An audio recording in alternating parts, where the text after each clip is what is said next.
क्या आपका account NPA हो गया है या आपके मोबाइल पर, ईमेल पर या इंडिया पोस्ट के द्वारा कोई मेल आपके घर पर आया है जिसमें लिखा गया है कि आपका अकाउंट एनपीए कर दिया गया है? अगर आपका अकाउंट एनपीए हो गया है तो क्या अब आपके अकाउंट का सेटलमेंट हो सकता है? और अगर हो सकता है तो क्या आपका अकाउंट उस सेटलमेंट के लिए एलिजिबल है?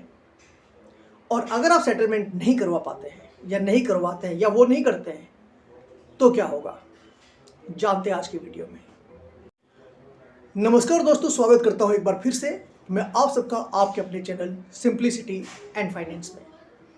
आज की इस वीडियो में मैं आपको बताने वाला हूं कि एनपीए क्या होता है।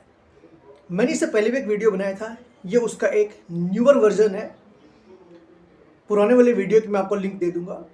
इसमें मैं आपको कुछ एडिशनल बातें बताऊंगा, कुछ नई बातें ऐड करूंगा।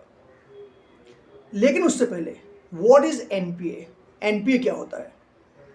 जो लोग नहीं जानते कि एनपीए क्या होता है, लोन के ट्रैप में अभी भी फंसे हैं या फंसने वाले हैं, या जिनका अकाउंट एनपीए हो गया है और उनको फिर भी नहीं पता कि एनपीए है क्या, तो उनके लिए let's have an introduction to NPA.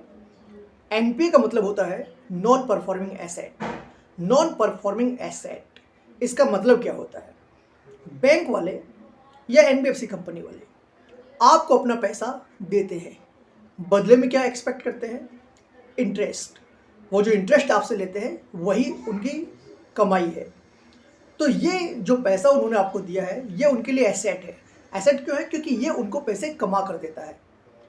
लेकिन अगर 90 डेज हो जाते हैं, 90 दिन हो जाते हैं, तो उसके बाद भी अगर आप उनका पैसा रिटर्न नहीं करते, सपोज कीजिए आपने ईएमआई पर 1 लाख रुपये ले रखा है और हर महीने आपकी ईएमआई जाती है, अगर 3 महीने से आपने उनको पेमेंट नहीं किया है तो 90 डेज के बाद वो आपके अपने उस एसेट को कैटेगराइज कर देते हैं और उसे वो कहते हैं एनपीए, नॉन परफॉर्मिंग एसेट। यानी ये हमारा जो एसेट परफॉर्म नहीं कर रहा, अब हम पैसे कमा कर नहीं दे रहा है।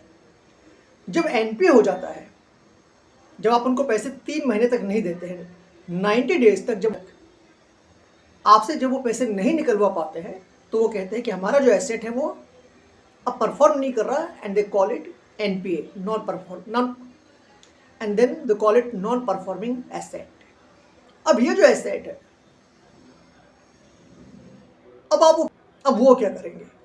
वो आपसे पैसा निकलवाने के लिए आपको रिमाइंडर्स तो 3 महीने में भेजेंगे। 3 महीने तो जो शुरू में भेजते हैं वो भेजते हैं। रिकवरी एजेंट्स भी हायर किए जाते हैं टू टॉर्चर यू। डराते हैं, धमकाते हैं, आपके रिलेटिव्स को कॉल करते हैं, आपकी कंपनी को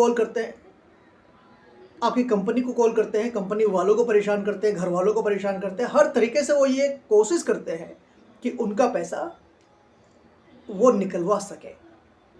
लेकिन 90 डेज के बाद भी अगर ऐसा नहीं हो पाता है तो फिर एनपीए डिक्लेयर करने के बाद वो आगे के एक्शंस आपके ऊपर ले सकते हैं। उनके आगे के जो भी स्टेप्स हैं, they can just go and try to recover money from you through some other ways. तो एनपीए आपको क्लियर हो गया। अब एनपीए होने के बाद क्या होता है? एनपीए होने के बाद एक तरीका तो ये है कि वो आपको आगे भी रिमाइंडर भेजते रहे, सेटलमेंट ऑफर करें कि भाई आप सेटलमेंट कर लो। तो आपको जवाब मिल गया कि क्या एनपीए होने के बाद सेटलमेंट होता है? सेटलमेंट होता है। वो आपको सेटलमेंट ऑफर करते हैं। सेटलमेंट किस तरीके का होता है? वही बात, 6 महीने के बाद ही आपका अकाउंट सेटलमेंट के लिए एलिजिबल होता है। कभी कभी 6 महीने के पहले भी आपको सेटलमेंट ऑफर कर सकते हैं। लेकिन मुद्दा ये नहीं है कि वो सेटलमेंट आपको 6 महीने के पहले कर रहे हैं या 6 महीने के बाद कर रहे हैं।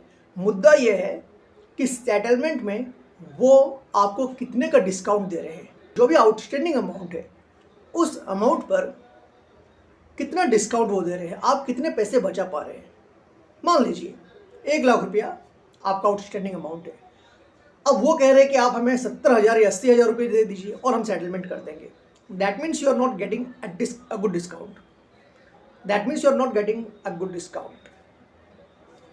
बट अगर आप वेट करते हैं, कितना वेट? लगभग 15-16 महीने, कई बार 18 महीने भी हो सकते हैं, depending upon the bank and NBFC companies their internal policies. But मोटे मोटे तौर पे 15-16 महीने, 18 महीने के बाद वो आपको अप टू 70 इवन 80% तक का भी डिस्काउंट ऑफर करते हैं। What does it mean? इसका मतलब क्या है? इसका मतलब यह है कि NPA होने के बाद भी सेटलमेंट होता है और आप महज 20 या 30 हज़ार रुपये देकर आउट ऑफ 1 लाख, सपोज कीजिए अगर आपके 1 लाख रुपये का आउटस्टैंडिंग अमाउंट है तो सिर्फ 20 या 30 हज़ार रुपये देकर, यानी कि 20 to 30% देकर भी आप अपने NPA अकाउंट का सेटलमेंट कर सकते हैं, राइट? लेकिन इससे पहले अगर वो चाहे तो वो आपके ऊपर केस भी कर सकते हैं। तो केस होने के बाद क्या सेटलमेंट होता है? ऑफ कोर्स होता है। अगर आपके ऊपर केस कर भी दिया गया, सपोज कीजिए, तो केस करके क्या होगा? पहली तो बात है वो केस इतनी जल्दी करते नहीं है। अगर केस कर दिया तो सेशन कोर्ट में 2 साल चले गए। इसके बाद अगर आप अपील करना चाहते हो तो आप the high court, then the supreme court, and you can stretch it up to 30, 40, 45 years. इनके पास इतना टाइम नहीं है, इतने रिसोर्सेज नहीं है, तो केस इतनी जल्दी करते नहीं है। और अगर कर भी दिया तो केस करने के बाद भी वो आपको सेटलमेंट ऑफर करते हैं। And the moment you agree, जब आप सहमत हो जाते हैं कि चलो ठीक है, वो सहमत, आप सहमत, दोनों सहमत, तो फिर क्या करेगा काजी? वो वाली बात है। तो even after declaring your loan as a non performing asset, they do offer you settlement. आपको सेटलमेंट वो ऑफर करते हैं। एंड इवन इफ उन्होंने आपके ऊपर केस कर दिया, इवन आफ्टर दैट आपको सेटलमेंट ऑफर किया जाता है।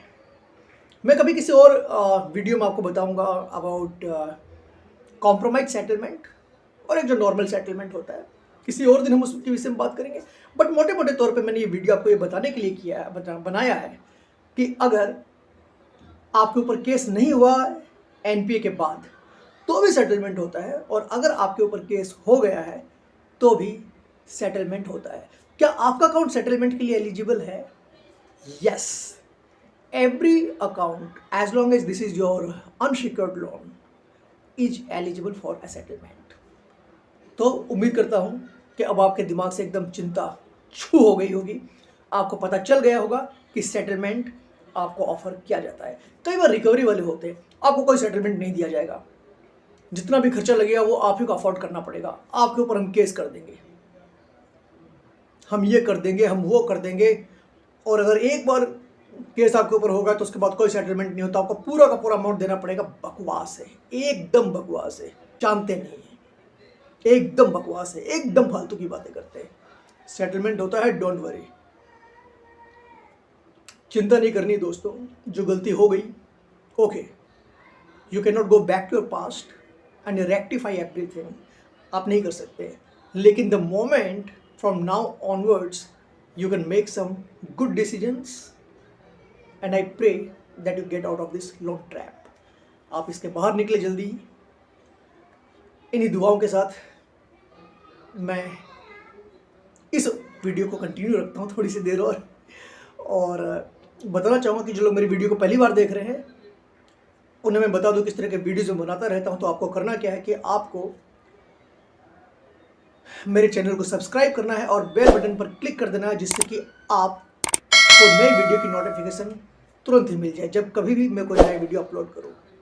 और जो लोग ऑलरेडी सब्सक्राइबर्स है, they have to comment, give me some suggestions, और उसके आधार पर अगर मुझे आपको कोई सुझाव पसंद आता है तो उसके ऊपर मैं वीडियो बनाऊँगा। इसके अलावा कोई भी परिस्थिति हो, कैसी भी बात हो, डरे नहीं, घबराए नहीं, आराम से दिमाग को ठंडा रखिए। हर समस्या का समाधान है, हर समस्या का समाधान है।